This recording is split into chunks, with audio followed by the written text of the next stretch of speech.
ଯେତେବେଳେ ଚିନ୍ତିତ ଥିବେ ସେତେବେଳେ କୃଷ୍ଣଙ୍କର କଥା ଆପଣଙ୍କ ଦୁଃଖ ଦୂର କରିଦେବ। ବନ୍ଧୁଗଣ, ଭଗବାନ କୃଷ୍ଣ କହିଛନ୍ତି ଜୀବନ ଜୀଇବାର ଦୁଇଟି ହିଁ ରାସ୍ତା ଅଛି। ଗୋଟିଏ ତ ଜ୍ଞାନର ମାର୍ଗ ଏବଂ ଅନ୍ୟଟି ହେଉଛି ସଂସାରର ମୋହ ଆଉ ଲାଳସା। ପ୍ରତ୍ୟେକ ମନୁଷ୍ୟ ନିଜ ମନର ଦାସ ହୋଇଥାଏ, ଆଉ ମନ ଯେମିତି ରାସ୍ତା ଦେଖାଇଥାଏ ଆମେ ସେମିତି ହିଁ ଚାଲିଥାଉ। ଅନେକ ଲୋକ ଥାନ୍ତି ଯେଉଁମାନେ ଧନ ଧାନ୍ୟ ଏବଂ ବନ୍ଧୁ ପରିବାର ବର୍ଗରେ ସନ୍ତୁଷ୍ଟ ହୋଇଥାନ୍ତି। ଏହିପରି ଲୋକଙ୍କୁ ଜୀବନରେ ଦୁଃଖ କଷ୍ଟ ଆଉ ଚିନ୍ତା ସବୁବେଳେ ଘେରି ରହିଥାଏ, ଯାହାଠୁ ବଞ୍ଚିବା ପାଇଁ ଗୋଟିଏ ହିଁ ମାର୍ଗ, ଜୟ ଶ୍ରୀକୃଷ୍ଣ। ଏହି ଭିଡ଼ିଓରେ ଆମେ ଏହିପରି କିଛି ଶ୍ରୀକୃଷ୍ଣଙ୍କର ବାଣୀ କହିବୁ, ଯାହାକୁ ସମୟ ସମୟରେ ଜାଣିବା ଦ୍ୱାରା ଦୁଃଖ କଷ୍ଟରୁ ମୁକ୍ତି ମିଳିପାରିବ। ଆଉ ଏହି ବାଣୀକୁ ଆପଣେଇବା ଦ୍ୱାରା ଚିନ୍ତା ଦୂର ହୋଇଥାଏ ଏବଂ ଖୁସି ମିଳିଥାଏ। 1 ନମ୍ବର ହେଲା, ଅନ୍ୟ ବିଷୟରେ ଭାବିବାଠୁ ଭଲ ଆପଣ ନିଜ କର୍ମ କରନ୍ତୁ। ଅନ୍ୟ ଲୋକ ଯାହା କରୁଛନ୍ତି ସେମାନଙ୍କ କର୍ମ, ତେବେ ସେ ବିଷୟରେ ଭାବି ନିଜ ସମୟରେ ବର୍ବାଦ କରିବା ଉଚିତ ନୁହେଁ।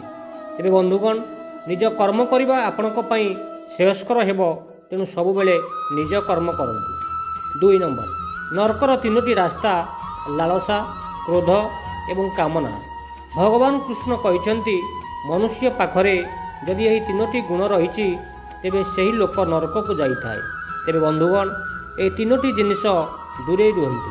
ଲାଳସା, କ୍ରୋଧ ଏବଂ କାମନା ମଣିଷକୁ ନରକକୁ ରାସ୍ତା ଦେଖାଇଥାଏ। ନମ୍ବର 3, କର୍ମ କରିଚାଲ, ଫଳର ଇଚ୍ଛା ରଖ ନାହିଁ। ତେବେ ବି ଫଳର ଇଚ୍ଛା ରଖି କୌଣସି କାର୍ଯ୍ୟ କରନ୍ତୁ ନାହିଁ, କାରଣ କର୍ମର ଫଳ ସବୁବେଳେ ଭଲ ହିଁ ହୋଇଥାଏ। ତେବେ ଏହି ବିଷୟରେ ଚିନ୍ତା କରି ନିଜ କର୍ମରେ ବାଧା ଆଣନ୍ତୁ ନାହିଁ। ତେଣୁ ସର୍ବଦା ନିଜ କର୍ମ କରନ୍ତୁ, ଦେଖିବେ ସବୁ ଭଲ ହେବ। ନମ୍ବର 4, କ'ଣ ହୋଇଥିଲା, କାହିଁକି ହେଉଛି, କ'ଣ ପାଇଁ ହେଉଛି ଆଉ କ'ଣ ହେବ, ଆପଣ କେବେ ବି ଅତୀତକୁ ଠିକ୍ କରିପାରିବେ ନାହିଁ ଏବଂ ଭବିଷ୍ୟତକୁ ଦେଖିପାରିବେ ନାହିଁ। ତେବେ ଏହି ବିଷୟରେ ଚିନ୍ତା କରି ନିଜ କଷ୍ଟକୁ ଦ୍ୱିଗୁଣିତ କରନ୍ତୁ ନାହିଁ, କେବଳ ନିଜର କର୍ମ କରିଚାଲନ୍ତୁ। ନମ୍ବର 5, ଯାହା ଆପଣଙ୍କ ଜୀବନରେ ହେଉଛି ଆପଣ ତାକୁ ବଦଳାଇ ପାରିବେ ନାହିଁ। ଜୀବନ ଏବଂ ମୃତ୍ୟୁର ଅନ୍ତରକୁ ଆପଣ କେବେ ମାପିପାରିବେ ନାହିଁ। ଜୀବନ ବହୁତ ଛୋଟ, ଏହା ଏକ ବିଚାରଧାରା। ଆପଣଙ୍କ ମନ ଛୋଟ ହେଉ କି ବଡ଼, ଏହାକୁ କେବେ ବି ଜାଣିପାରିବେ ନାହିଁ। ତେଣୁ ଚିନ୍ତା କରନ୍ତୁ ନାହିଁ, କର୍ମ କରନ୍ତୁ।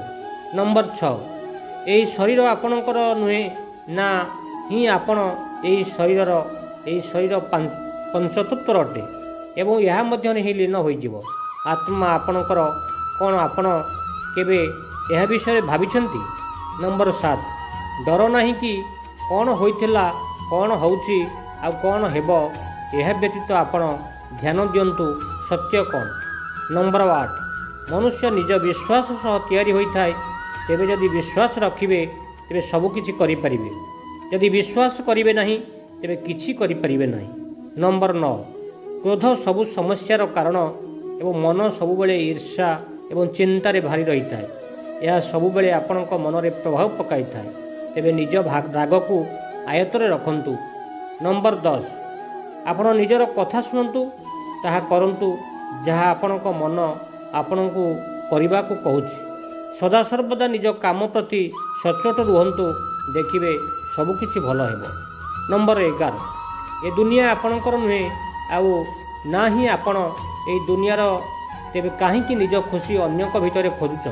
ନିଜ ଖୁସି ନିଜ ଭିତରେ ଦେଖିବା। ନମ୍ବର 12, ସବୁବେଳେ ସତ କୁହନ୍ତୁ। ସତରେ ଆପଣଙ୍କୁ ଲାଭ ନ ମିଳିପାରେ, କିନ୍ତୁ ଶାନ୍ତି ନିଶ୍ଚିନ୍ତ ମିଳିବ। ସତର ଫଳ ଡେରି ହେଉ ପଛେ କିନ୍ତୁ ମିଠା ହୋଇଥାଏ। ନମ୍ବର 13, ସଂସାରରେ ସବୁବେଳେ ଜିନିଷ ବ୍ୟୟ କରନ୍ତୁ ନାହିଁ। କେତେକ ସେତିକି କରନ୍ତୁ ସେତିକି ଆପଣଙ୍କର ଆବଶ୍ୟକ, ବାକି ଅନ୍ୟମାନଙ୍କ ପାଇଁ ଛାଡ଼ି ଦିଅନ୍ତୁ ଏବଂ ମନକୁ ସନ୍ତୁଷ୍ଟ କରିବା ଶିଖନ୍ତୁ।